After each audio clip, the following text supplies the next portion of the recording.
Number 8, you can actually move it. Let's start with the obvious problem nobody wants to talk about. Gold is hilariously impractical. $1 million in gold weighs about 50 pounds. Good luck getting that through airport security. No, officer, I just really like shiny rocks. Bitcoin? 12 words. You can memorize $1 billion and walk across any border on Earth. No suitcase. No, please sir, can I take my wealth with me? In 2021, Afghanistan collapsed in about 15 minutes. People fled with whatever they could carry. The ones who had Bitcoin, they carried their entire net worth in their heads, while everyone else was trying to stuff gold jewelry into backpacks. Gold is amazing if you never plan on moving, never plan on spending it, and really enjoy explaining to TSA why your carry-on just set off every alarm in the airport. Bitcoin is for people who live in the 21st century. Number 7, you can actually divide it. Here's a fun experiment. Try buying a coffee with gold. No, really. Walk into Starbucks with a gold coin and ask for a latte. Watch the barista's face. It'll be the most entertainment $4 never bought you. Gold doesn't divide conveniently. A 1-ounce gold coin is worth about $2,000. So unless you're buying a used car with every transaction, you're going to need to start shaving off tiny pieces. Get your hacksaw ready. Bitcoin divides into 100 million pieces. Each piece is called a Satoshi. You can send someone $3.47 worth of Bitcoin and it just works. No precious metal shavings, no scale to weigh microscopic gold dust. The smallest practical gold transaction is maybe $100 if you're using small coins. Bitcoin goes down to a fraction of a cent. You know, like actual usable money. Number 6, you can verify it in seconds. Pop quiz. Someone hands you a gold bar. Is it real? Congratulations. You now need an X-ray fluorescence analyzer. Those run about $20,000. Or you could do an acid test, or drill into it, or just trust the guy selling it to you, which has historically gone super well. Roughly $400 billion in fake gold has been discovered in official vaults over the last decade. 400 billion in vaults, professional vaults, run by people whose entire job is don't let fake gold in the vault. Bitcoin, you run a node, takes about 10 minutes to verify the entire blockchain yourself. No lab equipment, no drilling holes in your investment, just math. Every Bitcoin transaction is verified by thousands of computers simultaneously. Gold's verification system is hit it with your teeth like a cartoon pirate and hope for the best. Number 5, nobody can inflate the supply. Gold has a 2% annual inflation rate. Every year, miners pull about 2% more gold out of the ground. Did you know that? I'm pretty sure your gold-loving friend didn't mention that. But that's so low. Sure. Except it's been happening for thousands of years and it will keep happening forever. That 2% compounds, the gold supply keeps growing, slowly, predictably, forever. Bitcoin, hard cap, 21 million coins. That's not a target, that's not a promise from a CEO, that's mathematics embedded in the protocol. We're currently at about 19 million Bitcoin in circulation. In the year 2140, we'll hit 21 million, and then that's it, forever. The inflation rate drops to 0 and stays there. Gold miners are right now, today, actively searching for new deposits, and they keep finding them. There's gold in asteroids, by the way, trillions of dollars worth. Nobody's mining Bitcoin in space. The supply is the supply.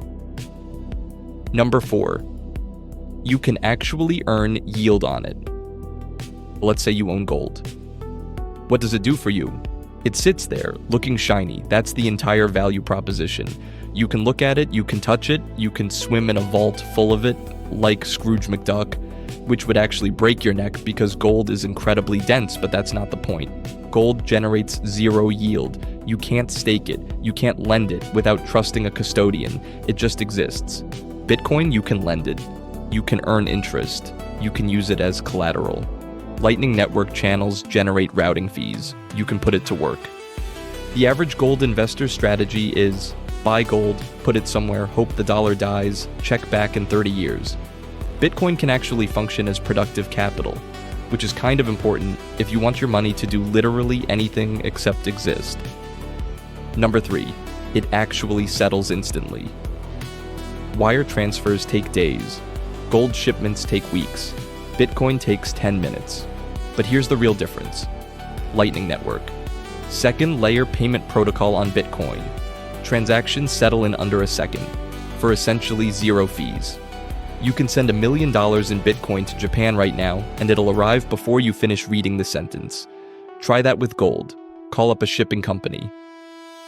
Hello, yes, I need to freight 1,000 pounds of gold bars to Tokyo. They'll quote you 6 weeks and $10,000 in shipping costs. In El Salvador, people are buying groceries with Bitcoin over Lightning. Instant settlement. The gold bugs are still waiting for their wire transfer from 1987 to clear. Gold's settlement layer is trust the bank that says they have your gold in a vault you're not allowed to see. Bitcoin's settlement layer is public, verifiable, and happens faster than your brain can process what just occurred. Number 2. You know exactly how much exists. Quick question, how much gold exists in the world?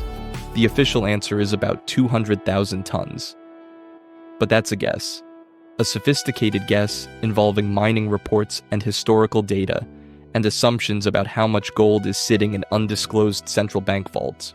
We're not actually sure. We think we know. But China could have twice as much gold as they claim, and we wouldn't know until they decided to tell us. Russia's gold reserves are trust us bro levels of transparency. Bitcoin? You can verify the exact supply yourself right now. 19,742,000 and some change. Everyone agrees because everyone can check. There's no, we think there's this much Bitcoin. Here's the blockchain, count it yourself. Every coin is accounted for. Every transaction is public. The entire supply is auditable by anyone with an internet connection. Gold might have a secret supply in undisclosed vaults. Bitcoin has absolute transparency enforced by mathematics. Number 1, it's actually scarce. Here's the thing about gold that nobody wants to admit. We keep finding more of it. There's gold in the ocean, about 20 million tons of it, currently uneconomical to extract, but technology improves. There's gold in landfills. There's gold in asteroids. There's probably gold on other planets. Every time gold prices go up, mining becomes more profitable, so more gold gets mined. It's a self-regulating system that prevents gold from ever being truly scarce. Bitcoin? Scarce. Actually scarce, though not expensive to get more scarce, not we probably won't find more scarce. Mathematically, cryptographically, absolutely scarce. You cannot mine more Bitcoin by trying harder. You cannot discover a new Bitcoin deposit. You cannot invent better technology to extract more Bitcoin. 21 million. That's it. When Bitcoin hits its cap, the inflation rate becomes 0, not very low, 0, no new supply, ever. Gold has been humanity's store of value for 5,000 years because it was the least inflatable thing we had access to. It did the job when the competition was seashells and cattle.